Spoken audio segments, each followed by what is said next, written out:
Right, well, here we've got a Demag 150-ton crane, gross weight 128,000 pounds, and the boom weighs 38,000. And you'll see that as we approach this job, there's a lot of preparation work to be done before we actually get around to doing the recovery.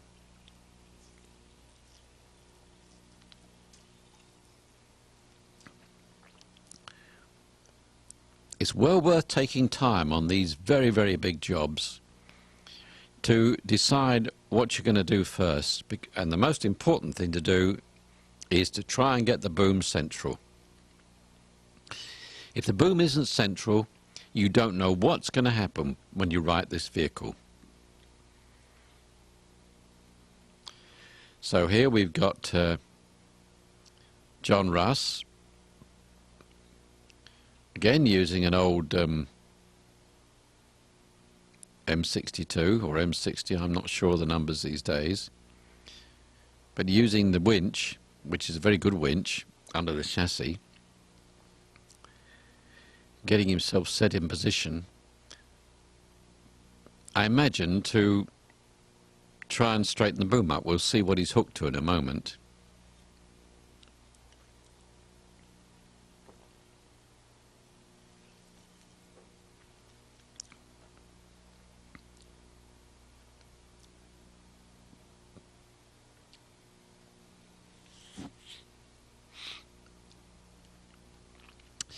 Yes, what they're going to do, they've fetched in a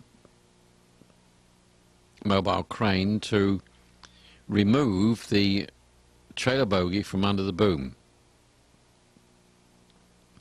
because this would create terrible problems if it wasn't well out of the way to start with. If you're playing with a load that's grossing out 128,000 pounds, you've got some major problems here if you don't follow a very careful routine. My advice, first of all, is to stand back and take a look at the entire scene and work out exactly how much equipment you're going to need to handle a load of this size. I'm not too sure how many trucks are on this site. I think there's 2 big wreckers, and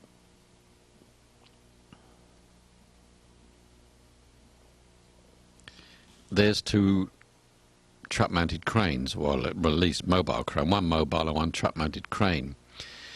As the crane, of course, is owned by a crane company, then obviously they don't mind supplying more cranes to ensure that their beautiful Demag isn't damaged. So here we've got the bogie separated from the boom, and I guess they're going to put it well out of the way so it doesn't complicate the process of straightening the boom up.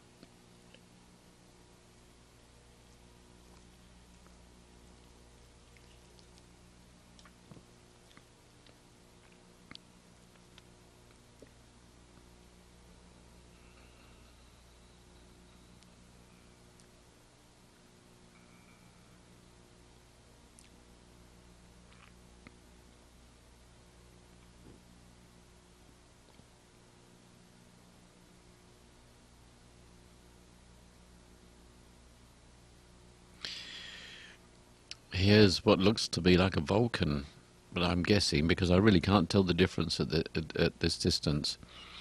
But it's certainly fairly standard underreach.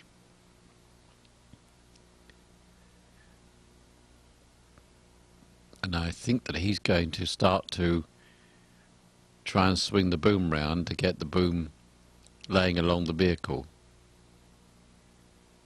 Maybe not. Maybe he's going to start to hook up to the front end. In fact, yes, he is. He's already there. They've got that hooked to the upper. The cable comes over the top and gets onto the back of the boom, as far as I can see. Now he's getting himself further away. That's an interesting looking strap he's got there, isn't it? Notice the snatch block in the line, giving a 2-to-1.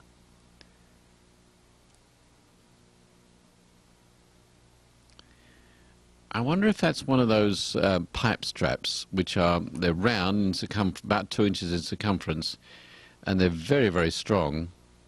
But of course you can wrap them over chassis without hurting them, and that's probably what they've done.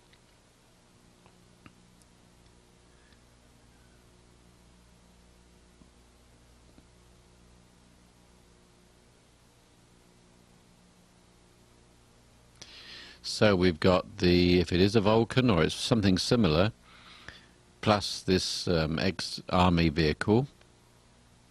I've got a feeling they're going to need more than that for this job, but maybe not. The crane is going to do a lot of the heavy work, the heavy lifting, by lifting on the boom.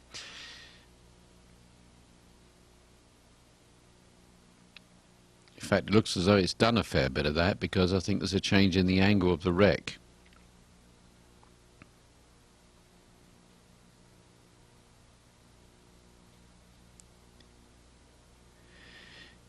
Always bear in mind that it pays to continually stop and check and double check your hookups, because with a load of this size you can't afford to make any mistakes.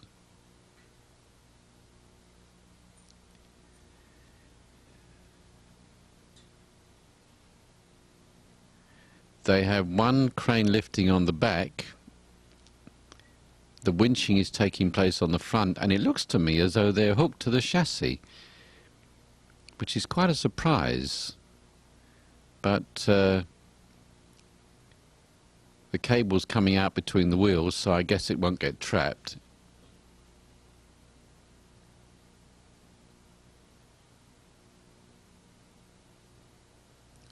Yes, that's just the two trucks doing that with the aid of the cranes. Well, that's pretty good effort. That one, of course, is doing a lot of the work, because it's trying to lift the boom square into position.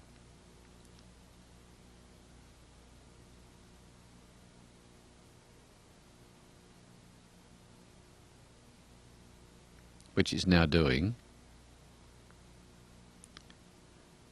Once the boom is squared on the truck, then a lot of your problems are solved.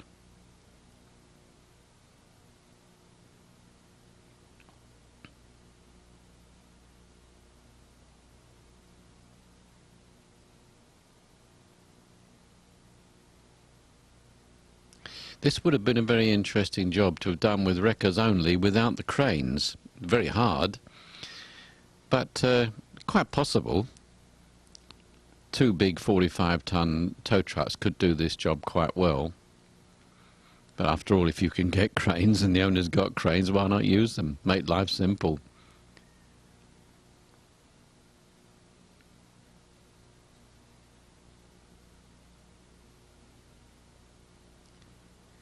I can see one of the problems is going to be getting that crane back on the road even when it's on its wheels, because it's down on what looks like a rather wet, grassy slope. And that's not going to be very simple to deal with. Now we've got one crane acting as a steadier on the boom, one lifting on the boom, on the root of the boom, and then the red truck is doing the pulling and bringing the vehicle to the ground.